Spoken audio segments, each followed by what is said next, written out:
لما يكون عندك اداره ملطشه، لما يكون عندك اداره ملطشه خلتك ملطشه للكاف، الاتحاد الافريقي لكره القدم، خلتك ملطشه للاتحاد المصري، خلتك ملطشه لرابطه الانديه، خلتك ملطشه للحكام، خلتك ملطشه للفيفا، خلتك ملطشه لاي حد ليه في كره القدم اصلا.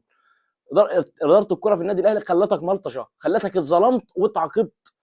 ضربني وبكى سبقني واشتكى، هو ده اللي بيحصل. انت اتظلمت وفي نفس الوقت اتعاقبت، ولاعيبتك اتوقفت ولاعيبتك اتهانت والنادي اتهان والجمهور مش عارف يعمل ايه، مش عارف يجيب حق النادي ازاي، لانه عنده اداره فافي، اداره ملهاش لازمه، اداره ملهاش لازمه حرفيا. يا جماعه انت شفت العقوبات اللي نزلت على النادي الاهلي؟ شفت العقوبات اللي نزلت على لعيبه النادي الاهلي؟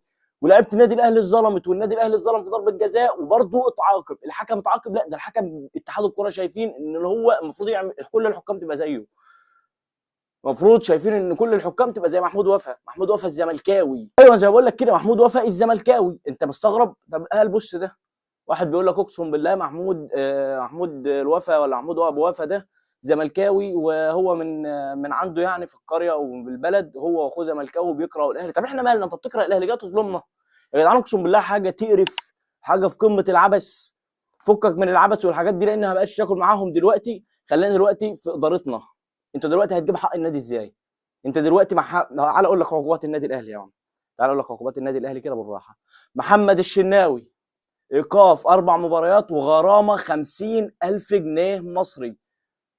غرامه 50,000 مع ايقاف 4 مباريات. ليه؟ لانه كان الحكم بيشتم حسين الشحات بلفظ مش حلو، فمحمد الشناوي بيندهله بيقول له انت بتقول ايه؟ الحكم طلع له انذار، فمحمد الشناوي مشي وبيشد بيقول له انت بتقول ايه؟ جه الحراس لفوا حوالين الحكم، فمحمد الشناوي بيمد ايده عايز يجيب الحكم عشان يكلمه، راح عطاله طرد. قال لك اعتداء على الحكم وايقاف محمد الشناوي 4 مباريات، وهو قائد الفرقه، ايقاف 4 مباريات.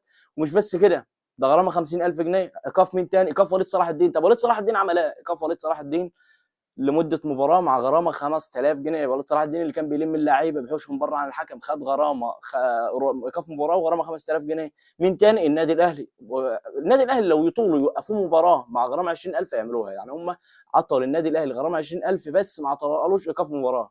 حاجه غريبه فعلا. اتحاد الكره زي ما وقفتش الاهلي مباراه وقفوا بقى بالمره. لكن يا جدعان اللي بيحصل من الاداره بتاعتنا ده حاجه عبيطه قوي، حاجه غريبه قوي، حاجه غريبه قوي. ده الحكم زق تريزيجيه وقال له امشي يالا. تريزيجيه اللي هو قائد اكبر منتخب في افريقيا وقائد اكبر نادي في افريقيا، قائد النادي الاهلي وقائد منتخب مصر، زقه وقال له امشي يالا. انت عايزه تاني يعني؟ حكم بيزق محمود تريزيجيه اللي المفروض هو قائد النادي الاهلي، المفروض هو اللي يكلمك، لا ده ساب كل اللعيبه ومحمود تريزيجيه جاي يكلمه. امشي يالا، امشي يالا، انت جاي تكلمني؟ مش هتغور من وشي. ايه القرف ده؟ ايه القرف ده يا جماعه؟ السلام عليكم ورحمه الله وبركاته. حلقه جديده، معلش لو كانت الحلقه عصبيه شويه بس هو اللي بيحصل اقسم بالله لازم بيخليك اقوى من كده كمان. يعني انت بتبقى خارج قوامك يا جماعه، انت بتبقى خارج ارادتك في الكلام اللي انت بتقوله، مش قادر. يعني انا ماسك نفسي بالعافيه والله. فالقرارات دي غريبه يعني. السلام عليكم ورحمه الله وبركاته. حلقه جديده، اللهم صل وسلم وبارك على سيدنا محمد عليه افضل الصلاه والسلام. ما تنساش بقى تشترك في القناه وتعمل لايك، اعمل لايك عشان الفيديو يوصل لاكبر عدد من الناس. طول ما انت مش عامل لايك الفيديو بيقترح لاقل من عدد من الناس، طول ما انت بتعمل لايك الفيديو بيروح للناس كلها، انا بستفيد انت تستفيد. فاعمل لايك يا باشا وتعالى نكمل. عقوبات يا جماعه، عقوبات استفزازيه، عقوبات استفزازيه. النادي الاهلي اخره يطلع بيانات. الاهلي يشكو محمود وفا. تشكو محمود وفا في ايه يا عم؟ يا عم انت بتعمل ايه بس؟ يا عم اقضي مصلحه اداره، خدي موقف حلو، خدي موقف عدل. لا، الاهلي يشكو محمود وفا، الاهلي يعترض على قرارات اتحاد الكوره، الاهلي يعترض على مش عارف مين، الاهلي عايز يضم مش عارف هو يعمل. انت بتعملوا ايه؟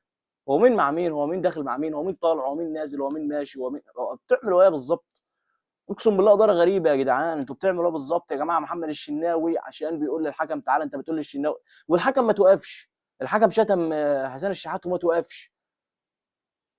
رئيس لجنه الحكام شايف ان ده صح، عمال يطلع لك فيديو مش عارف لقطات مشابهه للقطه الكره بتاع سيراميكا كليوباترا ضربه الجزاء الواضحه مليار في الميه، اللي حكام عالميين قالوا لك الكره دي ضربه جزاء. لا، محمود وفا شايف الكره مش ضربه جزاء. رئيس لجنه الاتحاد، رئيس لجنه الاتحاد برضه، هنا بريده ده، هنا بريده مسافر بره اصلا ما بيتفرجش على الدوري المصري، ماسك اتحاد الكره ما بيتفرجش اصلا على الدوري المصري. سيبك منه. رئيس لجنه الحكام اللي هو مش عارف اسمه اوسكاري او اوسكار حاجه زي كده، شايف ان الكره دي صح، يعني مش ضربه جزاء. كل حكام العالم شايفينها ضربه جزاء وهو لا. وبرغم ان كده الحكم ما توقفش. مش بس الحكم ما توقفش، ده الحكم ما تعاقبش ولا اي عقاب، وشايفينه صح وشايفين لعيبه النادي الاهلي غلط. وليد صلاح الدين اللي ما عملش حاجه اتوقف. اتوقف مباراه مع غرامه 5000 جنيه، وما خدش طرد ولا خد انذار، خد انذار بس ما اعرفش ليه، عشان كان بيلم اللعيبه تقريبا، كان هو الحكم كان عايز يسيب اللعيبه عشان يضربوا كده، عشان اللعيبه تطرد وكده. نيجي تاني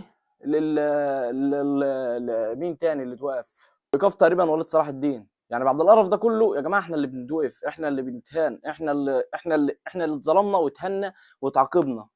شفت اللي حصل؟ اتظلمنا واتهنا واتعاقبنا، يعني يا ريت اتظلمنا بس، ده احنا اتظلمنا واتهنا واتعاقبنا كمان. فين بقى محمود الخطيب يا جماعه؟ مش شايف حاجه من محمود الخطيب. محمود الخطيب مش شايف في حاجه مش شايفه بيعمل حاجه خالص. واسمه ايه تاني؟ وليد لا مش اسمه وليد، اسمه ايه؟ ياسين منصور، مش شايفه بيعمل حاجه خالص. مين تاني؟ عندنا سيد عبد الحفيظ. سيد عبد الحفيظ هو اللي بيعافر شويه على قد ما بيقدر، بس هيعمل ايه لوحده؟ لازم يكون عندك اداره. انت مشيت اداره لجنه السكاوتنج دي، ماشي، انا موافق انك مشيتها، لكن انت دلوقتي بقت مشيل كل النادي الاهلي لواحد بس، ولي اسمه ايه دي، ده سيد عبد الحفيظ هو اللي شايل كل حاجه، كل حاجه على قد ما بيقدر بيعمل، بيعافر بقى مع الحكم انا مش عارف ايه. وبيقول لك كمان اللي حصل في المكالمه بتاع الفار، النادي الاهلي كان عايز ايه؟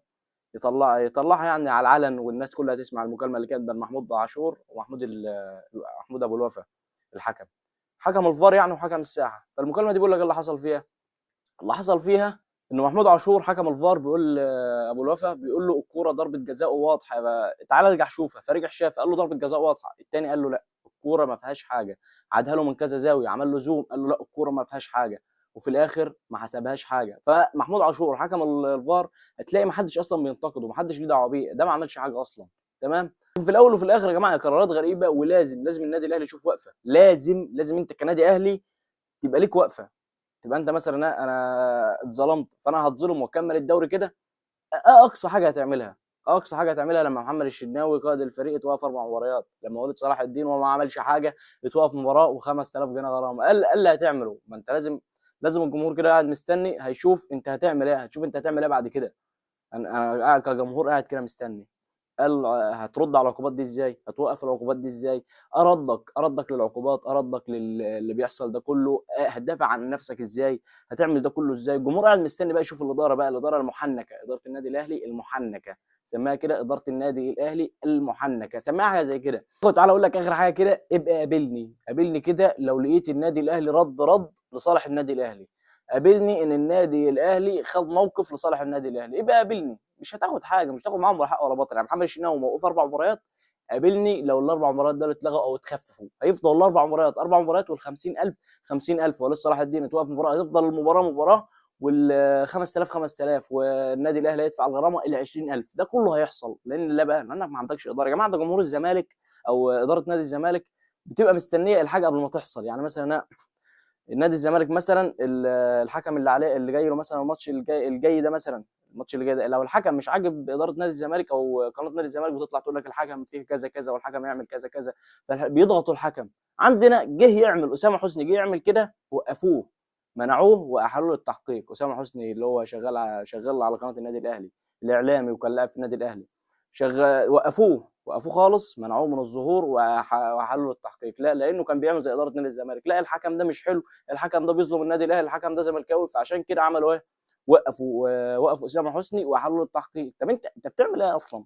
انت بتعمل ايه يا جماعه؟ احنا لازمتنا ايه كنادي اهلي؟ احنا بقينا بنتلطش من الصغير من الكبير من الكاف من اي حد. يعني شوف الكاف بيظلمك، شفت لما احنا بعتنا استئناف للكاف عشان الجمهور تحضر، ما بصوش في الاستئناف. انت متخيل مدى الاهانه اللي اهانوها ليك؟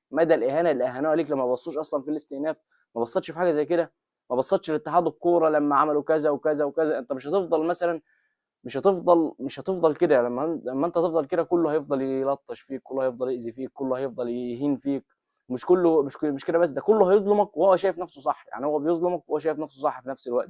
فيا رب اداره النادي الاهلي ترد رد قوي، متنظرين رد اداره النادي الاهلي قبل المباراه الجايه، مباراه سموحه، ان شاء الله الرد يكون قوي. يا رب تكون الحلقه عجبتك، ولا الحلقه عجبتك ما تنساش تشترك في القناه وتعمل لايك. صلى على سيدنا محمد افضل الصلاه والسلام. استنوني في حلقه جديده. سلام.